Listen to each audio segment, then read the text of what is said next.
Good day, I'm Carrie-Ann Smith and this is your JIS News for Thursday, September 21. Maintaining economic growth and job creation while tackling crime were among the issues tapped into by Prime Minister Andrew Holness as he hosted his quarterly press briefing Thursday at Jamaica House. Our reporter Janisha Dugan has more in this report.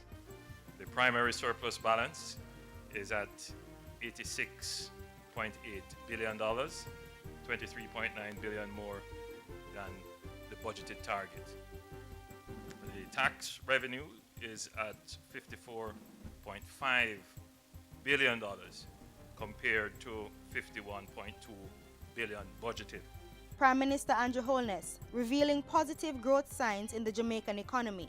He says employment figures for April stood at 1.2 million, 35,800 more than the corresponding month in 2016. And Prime Minister Holness says his administration is working swiftly to pass more legislations to tackle corruption and organized crime. The Prime Minister says he will be opening the debate on the major organized crime and anti-corruption agency bills at the next sitting of Parliament. Mr. Holness also reiterated confidence in the further implementation of zones of special operations to reduce crime on the island. One zone would not have an impact on the national murder rate and the immediate surrounding. And if any journalist is interested, you could go and check what is the impact on the zone in terms of crime and on the police district in terms of crime.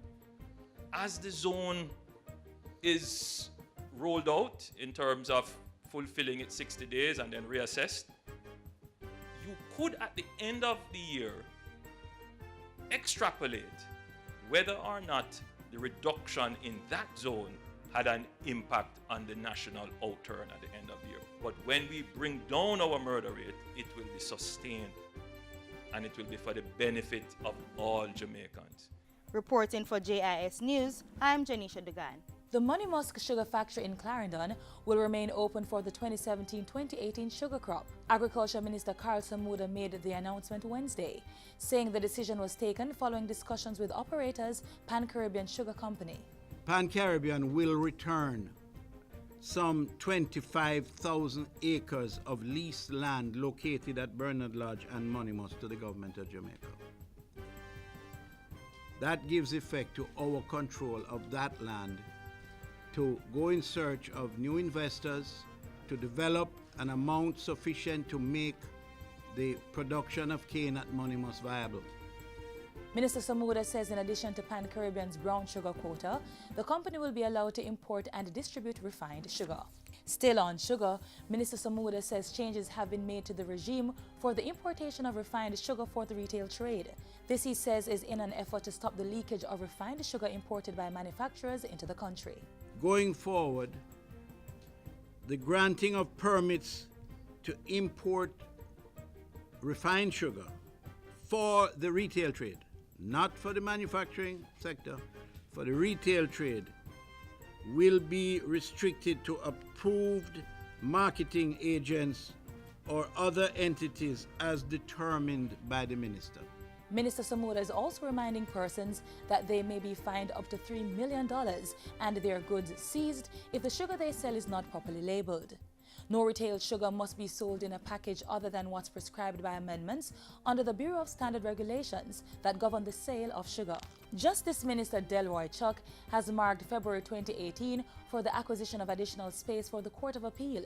This, as the building which housed the Accountant General's Department in downtown Kingston is being renovated to house more office space for the court.